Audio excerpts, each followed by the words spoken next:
should be really proud of and really excited about. The offensive line is young. They've got a stable of running backs that's awfully good. They're going to hang on to the quarterback, and I know a lot of people not thrilled with Bryce Underwood. If you're a Michigan fan, be interesting your thoughts after his freshman season. Did he improve? And I think in some ways he did, and in some ways he didn't. But to look at the positive from Bryce Underwood, I would say the positive for Bryce Underwood is this. If you watched him play in the first 5-6 games of the season, the number one gripe about him was that he didn't have a changeup. Everything was a fastball. Throwing the ball 100 miles an hour plus at all the receivers, no matter if it was 5 feet in front of him or if it was 50 yards downfield. He just brought the heat with the pass. By the end of the season, you saw a different passer. He started to throw some touch on the football. And he also started to develop a rapport with some of those receivers. So I think that is encouraging moving forward. Having a coach like Ryan Whittingham, who has been able to groom some quarterbacks at Utah while he was there, I would feel better about that if I were a Michigan fan than the Sharon Moore experiment and what he was able to do or not do with the quarterbacks. Jim Harbaugh was a different guy. That's a quarterback whisperer. And they felt like they had a different quarterback every year at Michigan that Jim Harbaugh was there, except for the final couple years when J.J. McCarthy was there. So interesting to see how the teams are going to move forward and can Kyle Whittingham get more out of Bryce Underwood than Sharon Moore did. I would expect he would anyway, because going from a freshman year to a sophomore year, with all the experience he had starting all the games, you're gonna see that. But both teams, both schools, trying to retool and regroup, and over the next week or so, you're going to hear a lot about movement in the portal, players visiting both schools, and those visits are already on the books for both of them, so it's going to be interesting. And then we've got the Lions game Sunday against the Bears, and talking about that. Ben Johnson finishing off the regular season before the Bears begin their run to the postseason. Lions on the outside looking in, but doesn't mean there still aren't things to be playing for and things to look for with the game on Sunday. 248-539-9797. We'll start things off in this afternoon in the new year with Jason. Welcome to 97.1. Hey, Jason. Hey, Gator. Happy New Year, man. Thank you. Same to you. Hey, listen, all right, man, I'm 50 years old. I've been watching the Lions since the late 80s. I just don't know if we are blinded by the Kool-Aid and if Dan Campbell is this generation's Wayne Fonts. Now, if you could, I just want to explain. Sure, I'll let you explain. They both had strong running games. They have star players at a lot of key positions. Jack Campbell, we had Chris Spielman, our safeties, we had William White, we had Benny Blades, and so on. And we also had a strong offensive line with Lomas Brown, Kevin Glover. Yep. And it's just, are we so blind to say Dan Campbell's a good coach when Wayne Fonts was an absolute buffoon? And he was a player's coach. Players loved him, but you heard, like a lot of players say, man, we should have done a lot more than what we did. And it was because Wayne Fonts held us back. I will, and thanks for the call, Jason. I appreciate it. Having obviously lived through that era and use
us.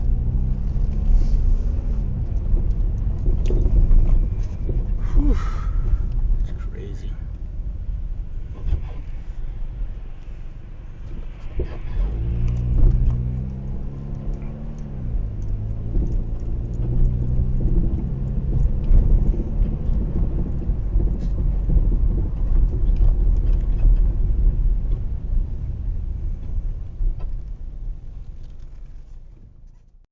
Ben didn't leave for money. Ben left to become a head coach.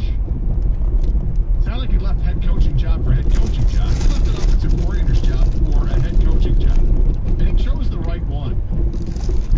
Now it upsets me because it's the Bears, and it's in their division. It's our rival. But it's the right one because it was a team that had a lot of talent, that had the young quarterback, that had all these capabilities in front of him. He made the right decision. I just don't like it because, it goes against my team. Could have gone anywhere, but he went there. Right decision for him. And they'll take on the Lions on Sunday.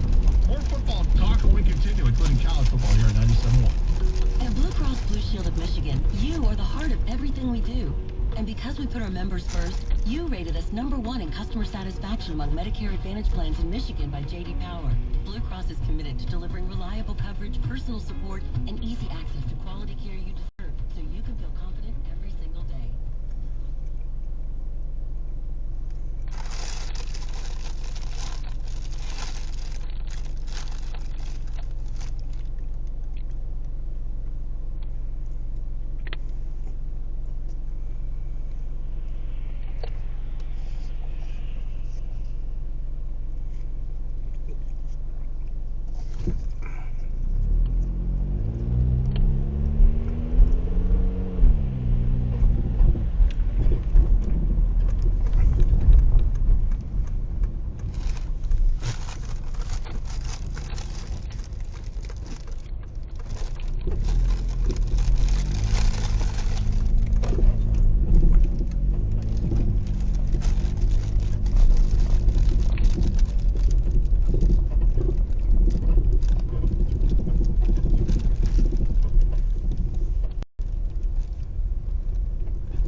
caregivers succeed and seniors are well served. Find out more about the benefits of working for a not-for-profit mission-based provider and employment opportunities at workthatmattersli.com. Sponsored by Leading Age Michigan and the NAB. It's the 97.1 The Ticket Lions Tailgate Show with Rico and Costa, broadcasting live this and every Lions game. Brought to you by Bud Light, a proud partner of the NFL and Detroit Lions. Go to the 97.1theticket.com event page to see where to meet us. Our goal is to make it easy for you. That's why the Mike Morse Law Firm has 10 locations throughout Southeast Michigan. Chances are one's in your neighborhood, and we're opening more all the time. Call or click, it's that easy. Who you hire matters. WXYT FM and WNYT HD1 Detroit. And Odyssey Sports Station, sports headlines from the Planet Fitness Studio. This is 97.1 The Ticket.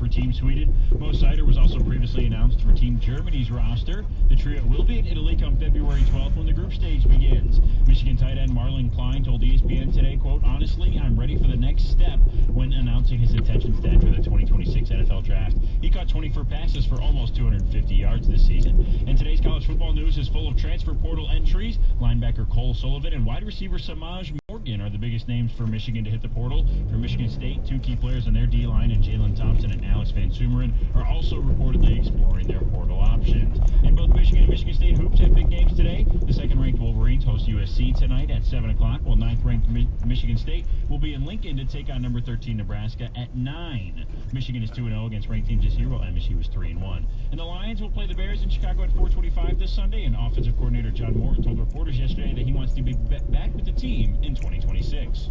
You know, I love it here. I love Dan. I love the organization. It's my home. All I'm thinking about is Chicago right now.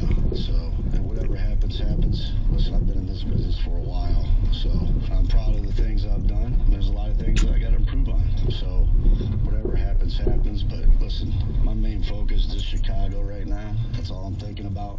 At the Corwell Health Sports Desk, I'm Brendan Shabath. For more, go to 971 The Ticket or Odyssey.com. Kosh and Scott the Gator Anderson on 97.1.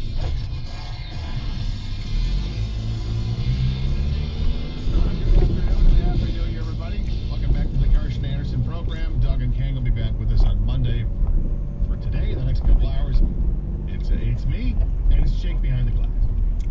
We look forward to talking with you and communicating with you via text or by phone. Same number, 248-539-9797. Been talking a lot of football, whether it's college football or it's professional football. There's stuff to talk about. We've got the college football playoff. Final Four is set. Those games are done. The seasons are officially in the off-season mode now for both Michigan and Michigan State. Both teams moving into 2026 with brand new head coaches. Brand new challenges ahead. You heard two cuts in the update talk about the portal entries, and both schools are experiencing a lot of portal entries. Some players have determined they're going to go to the NFL draft. Marlon Klein, the tight end from Michigan, is going to the draft. And a lot of movement in the portal front. Now, because players, I always feel like there's this, I have to make a statement. Because players put themselves in the portal does not mean the players are going to leave the university they're currently with. It doesn't mean that. It means that they are open to negotiation. And with the NIL world, that's exactly what it is. Now, not every player is going to be making mid-six figures to play college football, or beyond that, as we know that the star players will get, the seven figures. Not everybody gets that. So you see a lot of movement, and the numbers are going to be staggering with the number of players that have entered the portal, and then you compare that at the end with the number of players that actually switch teams. It's kind of crazy. It's